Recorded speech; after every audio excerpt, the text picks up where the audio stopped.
the other coaches on our staff to make sure that my focus is on preparing us for Oklahoma. We've done a really good job of that all year long, of how we've worked together as a staff. And again, as a coordinator, you get a lot of the accolades, but we've got some really good guys in that room that have helped along the way this season, and the chemistry's great. Our players have done a really good job of executing the things that we've asked them to execute. Can you talk a little bit about Danny, so you can kind of tell our fans, what people should expect from him and what type of caliber coach he is? Sure. I mean, Dan is just like the rest of those guys. Josh Gaddis, Dan Enos, Jeff Banks, Joe Panunzio. All those guys are experienced guys that have been in games like this. Josh was with Penn State in the Rose Bowl. Dan obviously has been a head coach. He's been a coordinator at Arkansas. Well-versed coach that has done a tremendous job with the development of our quarterbacks, and I think Dan does a good job. Yep.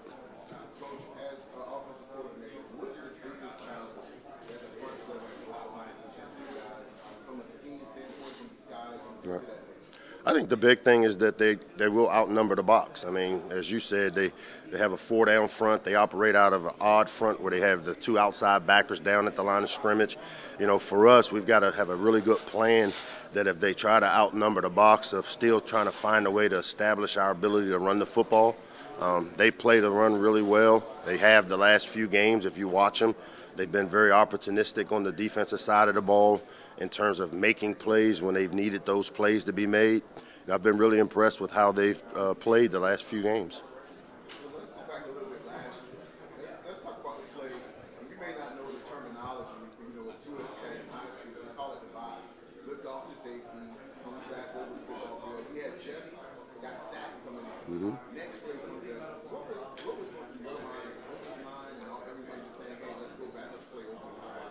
Well, no, I think the big thing was, obviously when he took the sack, you try to stay a play ahead, and we get to 2nd and 26, I think, after he took the sack. And I think Coach Dable Bryan, as a play caller, you always kind of know plays that your quarterback likes. I know on my call sheet I have each of those guys put down 10 to 15 of the best plays in the plan, so that if they're struggling, you know what things to call.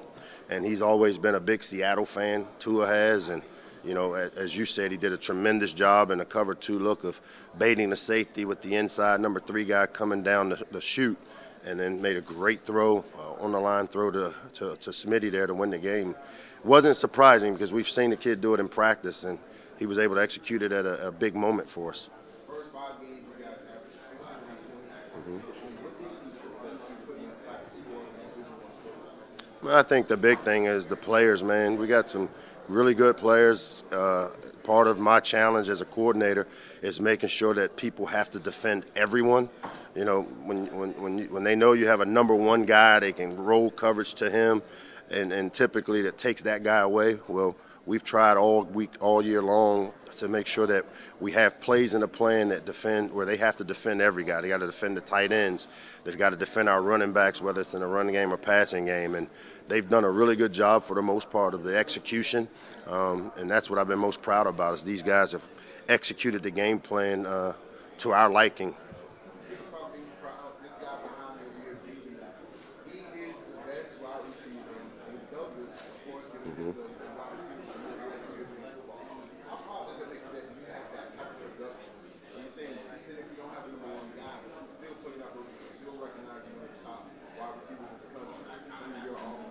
Yeah, it's a great honor. Obviously, Jerry has reaped the benefits of overall us being really good on the offensive side of the ball. I think for Jerry, and he'll be the first to tell you, having guys like Ruggs and Smitty on the other side and Irv at tight end has created some favorable matchups, and he's taken advantage of it. Jerry has big playability. He's a guy that in the open field can make you miss. Probably one of our most natural route runners. So we're not surprised that he's been recognized as the top receiver, but I also think he'll be the first to tell you having those other guys around him has made it a little easier and has opened the door for him to make the plays he's made. Now, before I let you get out of here on my Tua, let's talk about his example. Aside, of course, completing passes, getting the following X and O's, what makes him separate? What separates him as the leader of the general of the offense? I think from a skill set, I think it's his vision. You know, the kid has unbelievable field vision where he sees things to almost before they happen, which we call it anticipation. Those are the two things that really jumped out when we first recruited him, when we first had the opportunity to see him play. But as far as his leadership, I think the big thing is everybody on the team loves the kid because he's so humble.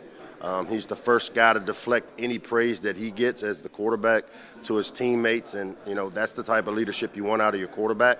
And has been a tremendous player for us this year, and you know he's been great to coach. America wants to know this. As an offensive coordinator, what goes through your mind? For example, you're in a game, your starting quarterback goes down with an injury instantly, and you have to now put another quarterback in. Does your play call change with the personnel, or you still run with your system? No, we've been real fortunate that with Jalen, who has had a ton of game experience for us. The offense really hasn't changed. Now, there's certain plays that I like or that Jalen likes. You know, I can remember when Tua went down, I got Jalen on the telephone. I'm up in the box, and I basically went down the series of plays that he had that he liked. And I said, all right, so here's some of the things that I have on your menu. Anything else you like? And so the communication went that way. And I tell you what, he came in and he played really big for us on third down the stretch, and it made some big-time throws. And then, obviously, the touchdown run on the draw play. Speaking of telephone calls from the booth down to the actual field, if your quarterback throws a pick, and we see at times on national television, they'll pick up that telephone, what's the conversation like between you and that person? Well, I think the big thing is, number one, you got to keep his confidence up. Get things corrected. You know, fortunately, the way things have been set up this year for us, you know, with Dan being on the sideline as the quarterback coach, we're able to get things corrected. Usually when I get those guys on the phone, I'm trying to build them back up, get them to calm down and kind of figure out why he made the decision, and then get it corrected. I mean, it's a teachable moment. It's correcting. We're always coaching and preparing them for the next series, the next play.